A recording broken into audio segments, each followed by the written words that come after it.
రీసెంట్గా చైతన్యపురి పరిధిలో పిఎస్ పరిధిలో ఒక యువతి 21 సంవత్సరాలు ఉండొచ్చు దాదాపు. ఆమె సడన్గా సూసైడ్ చేసుకొని చనిపోవడం జరిగింది. దానికంటే కొన్ని రోజుల ముందు నుంచి వాళ్ళ పేరెంట్స్కి కావచ్చు, కుటుంబ సభ్యులందరికీ కూడా రాంగ్ నెంబర్స్ నుంచి కాల్స్ రావడం జరిగిందంట. అయితే ఇదే మృతి అనంతరం వీళ్ళు సంబంధిత పోలీస్ స్టేషన్కి వెళ్ళి మాకు ఈ సూసైడ్ మీద కొన్ని అనుమానాలు ఉన్నాయి ఈ మృతి వెనకాలని చెప్పి పోలీస్ స్టేషన్లో ఫిర్యాదు చేసిన తర్వాత కూడా ఆ కేసుని తప్పుదోవ పట్టించే విధంగా అక్కడ ఉన్నటువంటి పోలీసులు వ్యవహరిస్తున్న తీరుకు ఈరోజు వాళ్ళు ఒక ధర్నా చేపట్టిన పరిస్థితి చూస్తూ ఉన్నాం. మాట్లాడదాం ప్రస్తుతం మనతో పాటు ఎవరైతే మృతి చెందిరో సూసైడ్ చేసుకొని చనిపోయారో వాళ్ళ మదర్ ఉన్నారు ప్రస్తుతం. ఆమె పేరు కూడా గంగోత్రి వాళ్ళ మదర్ ఉన్నారు. మాట్లాడే ప్రయత్నం చేద్దాం. ఏం జరిగిందమ్మా, అసలు ఏమైంది, అసలు ఎన్ని రోజుల ముందు నుంచి కొంచెం భయంగా మీ పట్ల వ్యవహరించింది? మీ ముందు నైటే ఫోన్ చేసింది సార్, అంత ముందుకు చేయలేదు. నైట్ ఫోన్ చేసి డాడీ నాకు భయం అవుతుంది అని అన్నది. ఎందుకు భయం అవుతుంది బిడ్డ అంటే, ఏమో డాడీ కాలు చేతులు వణుకుతున్నాయి, భయం అవుతుంది డాడీ అని నిమ్మలంగా మాట్లాడింది. నీకు భయం ఎందుకు చెప్పు నాన్న అంటే, అక్కకు బావకి నీకు రాంగ్ కాళ్ళు వస్తున్నాయి అంటే, ఇక నాన్న ఈ రాంగ్ కాళ్ళు బాగా వస్తున్నాయి, నాకు దానివల్లనే భయం అవుతుంది డాడీ అంటే, రాంగ్ కాళ్ళు వస్తే మనకేంది బిడ్డ, సర్వే నెంబర్లో మరి ఎందుకు నీకెందుకు భయం అవుతుంది అంటే, లేదు డాడీ నువ్వు ఆత్మకూరువు పోయి కేసు పెట్టాలి డాడీ అని అన్నది. అంటే నేను పోయి 10ంటికి పెట్టి వస్తలే బిడ్డ, నీకు ఇందాకనే చెప్పినా కదా మళ్ళీ చేస్తున్నావు, 10ంటికి పెట్టి వస్తా, నువ్వు అక్క రారు బిడ్డ అని అన్నావు. అనగానే సరే డాడీ అన్నది. లాస్ట్ మాట అదే మాట్లాడింది. నాయన కేసు పెట్టమని చెప్పింది, ఏమని కేసు పెట్టమన్నది. రాంగ్ కాళ్ళు వస్తున్నాయి నాన్న, నాకు భయం అవుతుంది అని అన్నది. మరి నీకేం భయం బిడ్డ, ఇప్పుడు రానంటే నాన్న ఇప్పుడు 10 అవుతుంది, నువ్వు వచ్చేసరికి 12 అవుతుంది, ఏమవుతుంది, మేమే పొద్దుటికి వస్తాను, నువ్వు కేసు పెట్టంటే కేసు పైన మహేష్ గారు బేదిచ్చి ఒక చిన్న డబ్బా ఫోన్ ఇచ్చి, నాన్న అది తీసుకోకుంటే తమ్ముడిని మీ నాన్నని చంపుతా అన్నాడు అని అంటే, నువ్వేందుకు తీసుకున్నావు బిడ్డ, మరి ఏదైనా ఉందా చెప్పంటే, ఏం లేదు డాడీ అని అన్నది. సర్లే అని అనుకున్నాం. పొద్దున్నే నైటు వీళ్ళు పాపోళ్ళు 12 దాకా బండరు, నైట్ డ్యూటీ చేసుకుంటాడు ఆయన. వీళ్ళు 10, 11, 12ంటికి వీళ్ళు బండినట్టుంది. పాప ఇక సూసైడ్ చేసుకుంది. 8ంటికి లేస్తారు వీళ్ళు. లేచి డోర్ చూసేసరికి తీయట్లేదట, నల్ల స్నానం గిట్ట చేస్తుంది ఏమని చూస్తే నల్ల సప్పిడి రావట్లేదట. డోర్ కొడితే రాకుంటారు, లబ మొత్తుకుంటే వాచ్మెన్ లాల్లీళ్ళు వచ్చి గడపారు తెచ్చి డోర్లు ఎత్తారికి ఫ్యాన్ కూరేసుకొని ఉంది సార్ నా విండో. ఏం జరగలే. మేము పాపని మా ఊళ్ళో ఒక సురేష్ అనేట ఆయన ఉంటుంది, ఒక రాయల మీడియా అని, ఆ పిల్లగాడు ఈ ఊళ్ళో ఫోన్ చేసిందట. మా అల్లుడు ఫోన్ చేసి ఇట్లా పాప చనిపోయింది అనగానే పోలీసు వాళ్ళు వచ్చి తీసుకుపోతా అంటారు, సురేష్ నీకు తెలుసుగా వాళ్ళు రా అనగానే ఆ పిల్లగాడు ఏమంటే వచ్చి, మీరు తీసుకుపోకండి, కన్న తల్లిదండ్రి చూసుకుంటూ తీసుకుపోతే ఫీనిగల కొట్లేస్తారు, ఆపండి అనేసి 3 గంటల సేపు ఆపిరు సార్. మేము వచ్చేసరికి 1 అయింది. ఊళ్ళని సూర్యాపేట నుంచి ఇక్కడికి వచ్చి, సూర్యాపేట అవతల 20 కిలోమీటర్లు మాది. ఇక్కడికి వచ్చేసరికి 1 అయింది. 1ంటికి పాపను తీసుకొని పోస్ట్ మొత్తం కడిగిపోయినాం.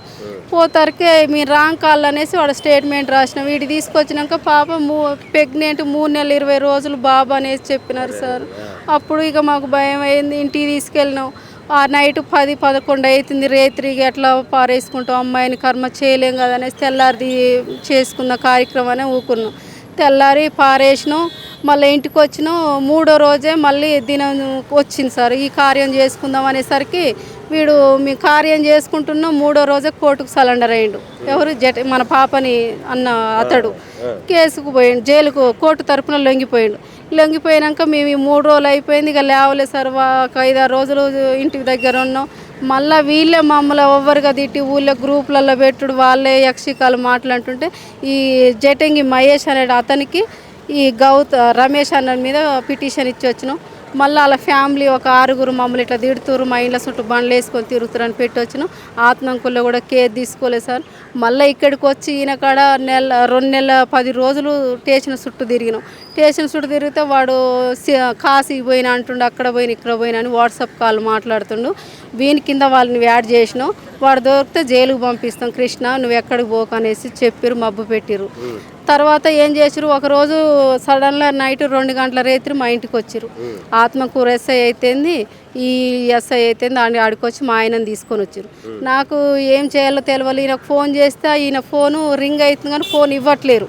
నేను యూట్యూబ్లో చూసి రగన్నకు ఫోన్ చేసి ఇట్లా తీసుకుపోయారు అనగానే రగన్న ఏమంటే చైతన్యపూర్ స్టేషన్కి ఫోన్ చేసి ఇట్లా ఏంది తండ్రిని, ఒక బాధ్యత తండ్రిని తీసుకుపోయి మీరు ఇట్లా చేసుడు ఏంటంటే, లేదు సారు ఈ మహేష్ అనేటోళ్ళు వీళ్ళు దొరికిరు, జైలుకు పంపిస్తున్నా, కృష్ణ ఉండాలనేసి చెప్తున్నాను అని అన్నాడు.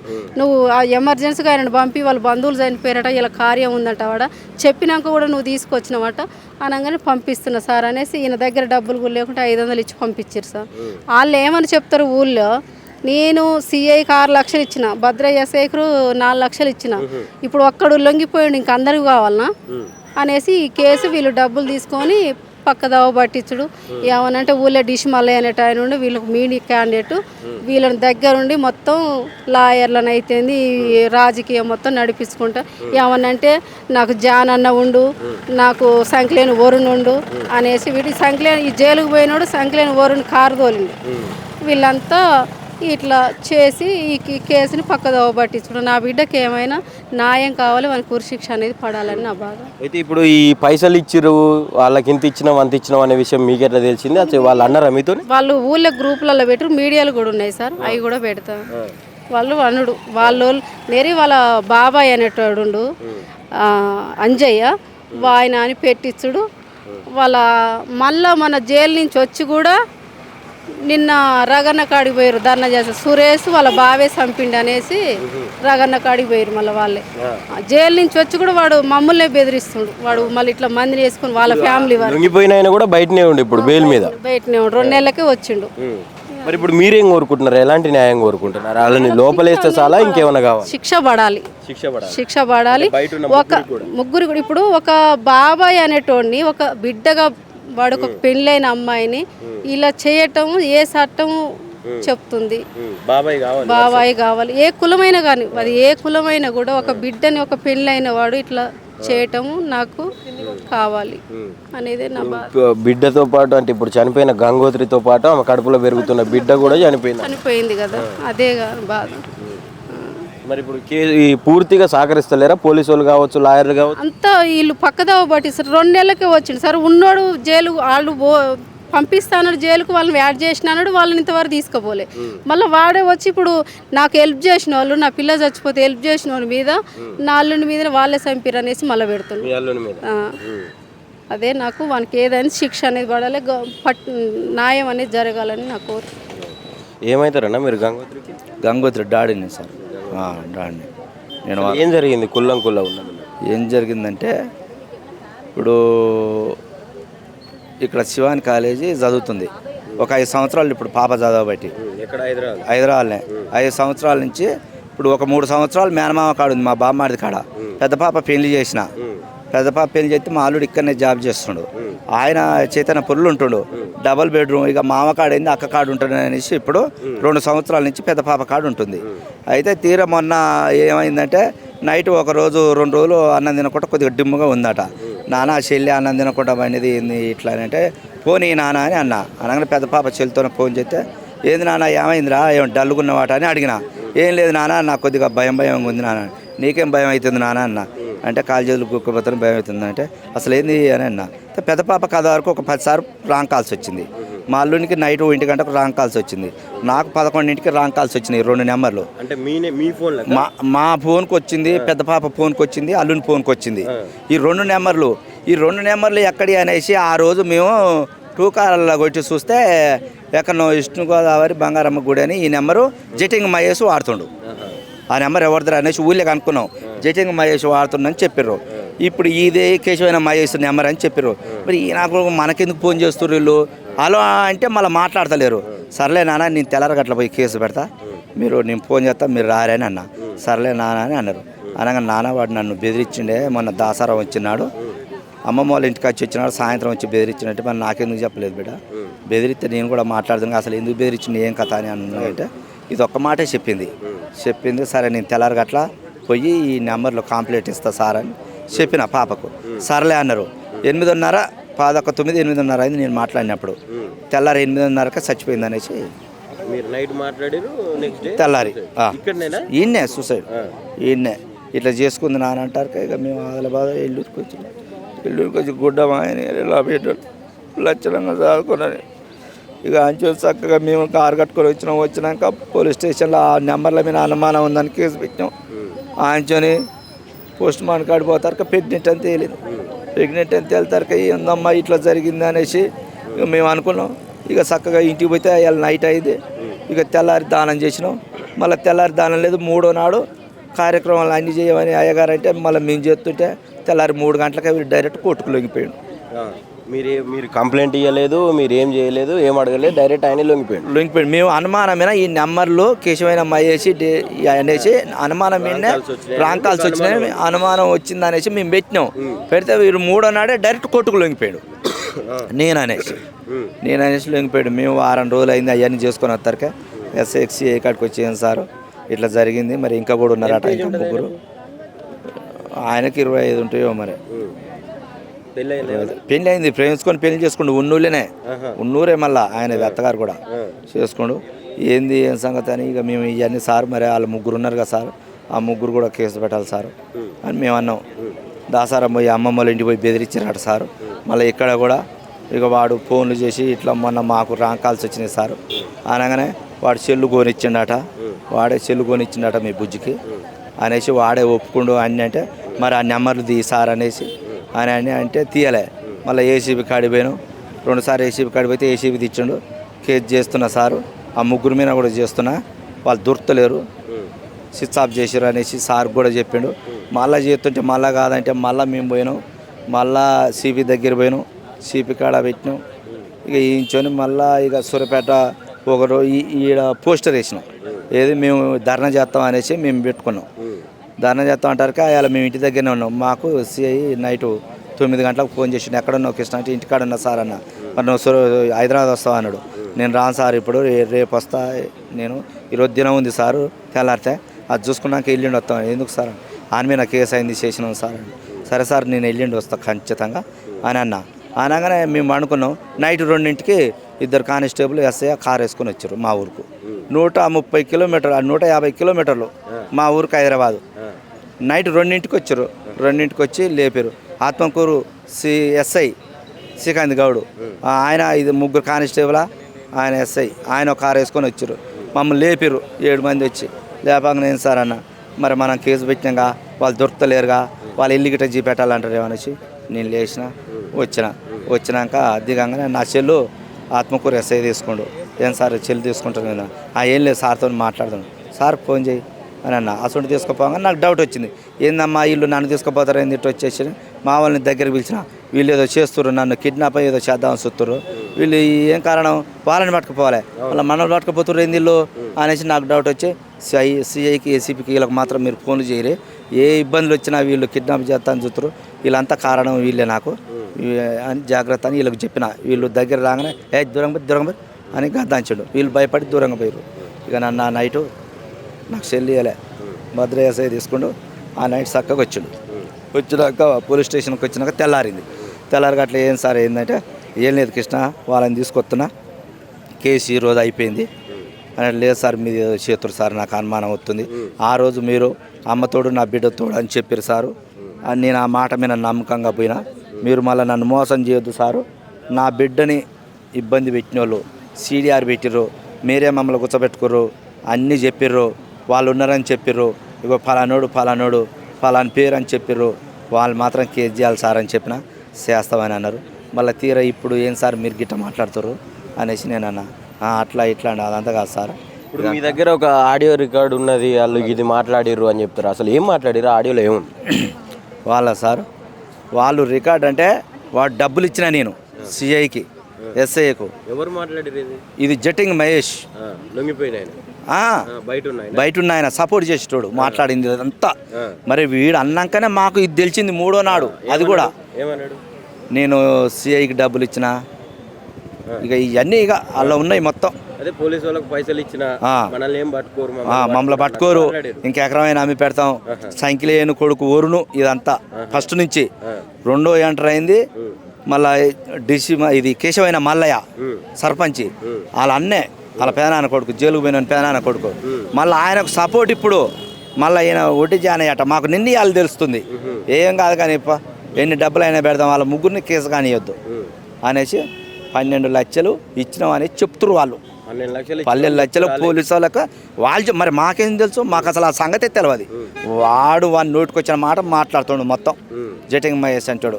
వాడు పిల్లగాని తండ్రి కూడా అక్కడ ఊళ్ళో కూడా మాకు సంక్రాంతి కొడుకుండా అన్నీ ఆయనే చేసేది, ఎవడేం చేస్తలేడు. మా మల్లయ్య మా ఇప్పుడు మీరు ఓన్లీ వాళ్ళ మీద కేసు కావాలనే దానికోసమే డిమాండ్ చేస్తున్నారా లేకుంటే ఇంకేమైనా న్యాయం కోరుకుంటారా? వాళ్ళు నా బిడ్డని బెదిరించిన వాళ్ళు రాంగ్ కాల్స్ మాట్లాడారు, వాళ్ళకి కేసు కావాలంటున్నాం అంతే. అంతే. సపోర్ట్ చేసేది వీళ్ళు, వీళ్ళని కూడా లోపలేయాలి. వీళ్ళు సపోర్ట్ చేస్తుర్రు కానీ సపోర్ట్ చేసిన వాళ్ళు కాదు. నా బిడ్డకి ఎంటర్ అయిన కేసు చేయి, అదే వాళ్ళ ముగ్గురు ఎవరైతే ఉన్నారో వాళ్ళని కేసులు కేజీ అంటున్నాం. అదే మేము అడిగేది కూడా ఫస్ట్ నుంచి ఇప్పటిదాకా మేము అన్నది కూడా అదే మాకు కావాల్సింది. అయితే ఇప్పుడు సురేష్ అంటే ఆయన మాకు సపోర్ట్ చేసిండు, మొత్తం బలిదింగిరు. జైలుకు పోయిండుగా ఆ రోజు 3 గంటలకు. ఆ నైటే జటింగ్ మహేష్ పోయి సురేష్ది మొత్తం మీడియా అంతా బలిదింగిడు, నజ్జు ఆఫీస్ బలిదింగిరు మొత్తం. ఆ సురేష్ కూడా కేసు పెట్టిండు, దాన్ని కూడా మామూలు కేసే పెట్టినట్టుంది వాళ్ళు. ఇక ఆ సంగతి ఇక మనకు తెరలే, పెట్టిరో పెట్టలేదో. ఆయన కూడా తిరిగిండు కేసు పెట్టమని, ఏం పెట్టిరో ఇది జరిగింది. ఇప్పుడు పోలీసు వాళ్ళు కూడా వాళ్ళ దిక్కునే కొంచెం సపోర్ట్ చేస్తున్నారు, మాకు న్యాయం కావాలంటున్నారు. మాకు కాల్ రికార్డులో ఉన్నదని చెప్పి కుసబెట్టి అన్నీ చేసి వాడు దొరుకుతలేడు పట్టుకొత్తని అన్నాడు. అన్నాక వాడు వచ్చి ఇలకాడ మాట్లాడినాక తెల్లారి మమ్మల్ని పిలిచి వాడు నేను కాదని చెప్తుండని చెప్తాడు సిఐఎస్ఐ. చేయకుండా వాళ్ళు కాదనుకో సార్, వాళ్ళు చెప్పిన మాటలు నమ్మేదేం సార్? వీళ్ళు ఉన్నారు కదా సార్, క్లియర్గా కానొస్తుంది సారు. ఆ ఊరికి పోయారు సార్ ముగ్గురు, ఆడ కూడా చెప్పారు సారు, మళ్ళీ కూడా ఎంక్వైరీ చేశారు, మళ్ళీ కూడా చూడరు సారు. మీరు వాడు వచ్చి నేను కాదు సార్ అంటే నువ్వెట్ట నమ్ముతున్నావు సార్? మీరు ఏమన్నారు సార్? వాళ్ళు కంపల్సరీ ఇగో వీళ్ళ మీద పెడతానంటే మళ్ళీ ఇట్లేని సార్ మీరు ఇట్లా అబద్ధం మాట్లాడు అని అంటే సాక్ష్యం తీసుకురా, బెదిరించినట్టు తీసుకురా అంటాడు ఇప్పుడు సిఐ మమ్మల్ని. అన్నీ చెప్పింది ఆ సారే. ఇప్పుడు మమ్మల్ని ఇట్లా అనేది చెప్తుండే మేము మాకు న్యాయం కావాలి. వాళ్ళ ముగ్గురు మీద ఇవ్వలేదు. ఇప్పుడు వాళ్ళు నా బిడ్డని ఫోన్ కాల్ బెదిరించింది, ఆ ఊరు పోయి బెదిరించింది, అవి కావాలి. మీరే ఏమన్నారు? వాళ్ళ ముగ్గురు మీద కేసు చేస్తున్నాను అన్నారు. సిపి కాడికి పోయి కేసు చేసిన అన్నాడు. జర్నలిస్టు రగన్న కాడికి పోయి కూడా నేను ఫోన్ చేయించిన, మాట్లాడినాం. రగన్న కూడా ఫోన్ చేస్తే నేను కేసు చేసిన అని చెప్పిండు. రికార్డు కూడా ఉంది, కేసు చేసిన అన్నది. అది కూడా రికార్డు ఉంది. ఇప్పుడేమో ప్లేట్ మారుస్తారు. నమస్తే అమ్మా, ఏం పేరు? నా పేరు మాధవి. ఏమవుతారు మీరు? గంగోత్రికి అక్కని. అసలు ఏం జరిగింది? తను బాగానే ఉండేది సార్, మంచిగానే మాట్లాడి ఉండేది. రేపు చనిపోయిద్దనంగా అమ్మ నాన్నతో చెప్పింది, డాడీ నాకు భయం అవుతుంది ఎందుకో ఇట్లా బెదిరించిండు అనేసి చెప్పింది. సరే రాంగ్ నెంబర్ వచ్చింది, రాంగ్ నెంబర్ వస్తే ఏం టెన్షన్ పడక నాన్న, పొద్దున్నే పోయి కేసు పెట్టి తీపిస్తా మాట్లాడతా అనేసి చెప్పిండు. సరేలేని మంచిగానే మాట్లాడింది, నవ్వింది, బాగానే ఉంది. మార్నింగ్ లేచేసరికి సూసైడ్ చేసుకొని ఉంది. తెల్లారిగాక 3వ నాడు వాడు కోర్టుకు లొంగిపోయిండు డైరెక్ట్. తర్వాత ఆయన ఎవరు అసలు ఎట్లా పరిచయం? నలుగురు ఉన్నారు మెయిన్ చెల్లె కేసులో. నలుగురు మా ఊరే, ముగ్గురేమో అన్నదమ్ముల పిల్లలు మెయిన్, ఇంకొకడేమో వీడి ఫ్రెండ్. వాడు కోర్టుకు లొంగిపోయిండు. తర్వాత వీళ్ళు చెల్లె అమ్మమ్మ వాళ్ళకి బాగాలేక చెల్లె చనిపో ముందుకు 4 నెలల క్రితం అమ్మమ్మ వాళ్ళ ఇంటికాడ ఉంది 20 రోజులు. అక్కడికి ఇలా ముగ్గురు గీడ పోయిరంట, పోయి బెదిరియడం ఇట్లా చేసిరట. అక్కడ సాక్షులు గీడ ఉన్నారు, వాళ్ళు గీడ చూసిరంట, చెప్పిర్రు. ఇట్లా అని చెప్తే గీడ సిఐ కేసు కూడా చేస్తారు ఇట్లున్నారని చెప్తే. వాడు ఒప్పుకుంటుగా, వాడు పోయిండుగా, ఇంకెందుకు కేసు చేయాలి మీకు, ఇంకెందుకు చెప్పాలి, మెయిన్ వాడు ఉండగా ఇంకెందుకు నువ్వు ఇట్లా చేస్తున్నావు అని మా మీదకే రివర్స్ అవుతున్నారు వాళ్ళు. Degree final year. అంటే ఆమెకు మినిమం మెచ్యూరిటీ అనేది ఉంటుంది డిగ్రీ ఫైనల్ ఇయర్ అంటే. అసలు ఒక రాంగ్ కాల్తో చనిపోవడం అనేది అసాధ్యం. ఏం జరిగింది అనుకుంటున్నారు? పోస్ట్ మార్టం అయినాక తెలిసింది సార్, చెల్లె కన్సీవ్ అని. 3 months 20 days conceive. Post mortem తర్వాత తెలిసింది మాకు ఇట్లని. అట్లా మేము రాంగ్ నెంబర్ అని అనుమానం మీద కేసు పెట్టినాం. తర్వాత దానమైన తెల్లారి ఎమ్మటే వాడు కోర్టుకు లొంగిపోయిండు. ఏం చేయము, వాడే డబ్బులు పెట్టుకొని పోలీసులకు పోతే కొడతారని డైరెక్ట్ కోర్టుకు లొంగిపోయిండు. వాడు మిగతా ముగ్గురు ఉన్నారుగా, వాళ్ళు పోయి అక్కడ కోర్టుకు దగ్గర చేర్పించి వచ్చిర్రు. అంటే ఏమైనా బెదిరించిండు ఆయన? బెదిరించిరు అనేది తెలుస్తుంది సార్ మాకు ఊర్లో. ఇట్లా బెదిరించిండు, ఇట్లా మాట్లాడిండు. ఆ రికార్డు గీడు ఉంది సార్, వాడు పెట్టిండు. ఆడియో రికార్డింగ్ ఉంది సార్. వాళ్ళకి ఇంత లంచం ఇచ్చినాం, ఇంత ఇచ్చినాం, సచ్చేది కాదురా, అది ఇదే అనేసి చాలా వల్గర్గా. వాళ్ళ చిన్నమ్మలు వాళ్ళు ఏమంటారు మా కొడుకు ఒక్కడికే అయింది, అదే ఎంతమంది హైదరాబాద్లో తిరిగిందో వాళ్ళకి కాలేదు ఆ కడుపు అని వాళ్ళు ఊళ్ళో వల్గర్గా మాట్లాడుతున్నారు, ఎట్లా పడితే అట్లా. మరి ఇప్పుడు మీరు స్టేషన్ దాకా వెళ్ళారు, కేసు పెట్టిరు అంటే ఆ నలుగురి మీద కేసు పెడదామని చెప్పి ఫైల్ చేసిరా? ఒక్కరికే అయింది, ఫస్ట్ ఒకళ్ళ మీద పెట్టినాం, లొంగిపోయినాక రికార్డింగ్ వచ్చిన తర్వాత మిగతా 3 మీద పెట్టినాం. అది కేసు చేయట్లే, వీళ్ళు కేసు చేయమంటే చేయట్లే. వాడికి ఎందుకు చేయాలి, మెయిన్ వాడు ఒప్పుకొని పోయిండు కదా, ఎందుకు చేయాలి కేసు అనేసి వీళ్ళు అంటున్నారు. ఈ ముగ్గురి పాత్ర కూడా ఉందని చెప్పి మీరు ఆడియో సబ్మిట్ చేసిరు కదా? ఆడియో సబ్మిట్ చేసినాం, అయినా చేయట్లేదు సార్. వాళ్ళే చెప్తారు సార్, వాళ్ళు కేసు చేయరు, మేము వాళ్ళకి ఇంత లంచం అంత లంచం ఇచ్చిన ఊర్లో చెప్తున్నారు వాళ్ళు. ఇట్లా చెప్పినా కూడా పోలీసులు నమ్మట్లేరు, మేము చెయ్యం. ఏముంది ప్రూఫ్, ఏముంది వీడియో ఆడియో రికార్డింగ్ ఉంది, అది పెట్టినా కూడా నమ్మట్లే వాళ్ళు. ఇంకేం కావాలి, ఇంకా అదే అర్థం కాలేదు. సిడిఆర్ పెట్టండి సార్ అంటే ఒకటేమో 2 నెంబర్లు ఉండేది, ఒకటేమో హైదరాబాద్ ఉంది లొకేషన్, ఒకటేమో సూర్యాపేట ఉంది. ఒకటే టైంలో రెండు చోట్ల ఎట్లా మాట్లాడతారు సార్ ఫోను? అట్లని మేము అడిగితే వాడే మాట్లాడిండు పోయి. మా నైట్ చెల్లె చనిపోయే నైట్ 3 days ముందు ఏమో నైట్ 2 గంటలకు ఫోను, 2 నెంబర్ల నుంచి 2 సిగ్నల్స్ వచ్చినాయి, ఒక్కడే మాట్లాడిండని చెప్తారు. ఇది కూడా మాకు అదే అర్థం కావట్లేదు, మళ్ళీ పెట్టంటే పెట్టట్లేదు. మరి ఇప్పుడు మీకేమనిపిస్తా ఉన్నది ఇప్పుడు పోలీసుల తీరును చూస్తే? నిజంగా పోలీసులు కూడా అమ్ముడు పోయారు అనుకోవచ్చా? అదే సార్ కన్ఫర్మ్, అది రికార్డింగే పెట్టిండు సార్, వాడే ఇంత ఇచ్చినాం అంత ఇచ్చినాం అని పోలీసు వాళ్ళకి పైసలు ఇచ్చిన కన్ఫర్మ్గా చెప్పిండు. అదే దానివల్లనే వీళ్ళు కేసు చేయట్లే, లేకపోతే ఎందుకు చేయరు సార్ కేసు? ఒక అమ్మాయి విషయంలో ఇన్ని ప్రూఫ్లు ఉన్నాక కేసు చేయడానికి ఎందుకు వాళ్ళ డ్యూటీనే అదిగా, ఎందుకు చేయట్లేదు? ఏమన్నంటే నా పిల్లల తోడు నా తోడు అని ఎస్ఐ మాట్లాడుతున్నారు. నీ బిడ్డ దగ్గరనే ఉంది కదా, నీ బిడ్డకు తెలీదా అని ఇట్లా మా మీద రివర్స్ మమ్మల్ని బెదిరించేటట్టు మాట్లాడుతున్నాడు. ఇంకో కానిస్టేబుల్, ఆ సార్ పేరు తెలీదు, వాడు ఫోన్ సిడిఆర్ పెట్టండి సార్ అంటే వాడు లేదు ఫోను, వాడు చెర్ల పడేసిండట, చెర్లకు పోయి మునిగి నీ చేతిలో పెట్టాలనా, నీకు తెచ్చి ఇవ్వాలనా అని ఒక అమ్మాయి నన్ను చూడకుండా ఇట్లా వల్గర్గా వంకరగా మాట్లాడుతున్నారు. ఎక్కడ అసలు ప్రాపర్ ఎక్కడ మనది? పాతర్లపాడు సార్. మిగతా నలుగురిది చెల్లె విషయంలో ఉన్న నలుగురిది కూడా పాతర్లపాడే. ఒకటిదేమో మా ఇంటెనక ఇల్లు సూర్యాపేట మండలం ఆత్మకూరియస్. చెల్లె కాకపోతే ఇక్కడ చదువుకునే హైదరాబాద్లో, వాళ్ళు ఊర్లో ఉండేది.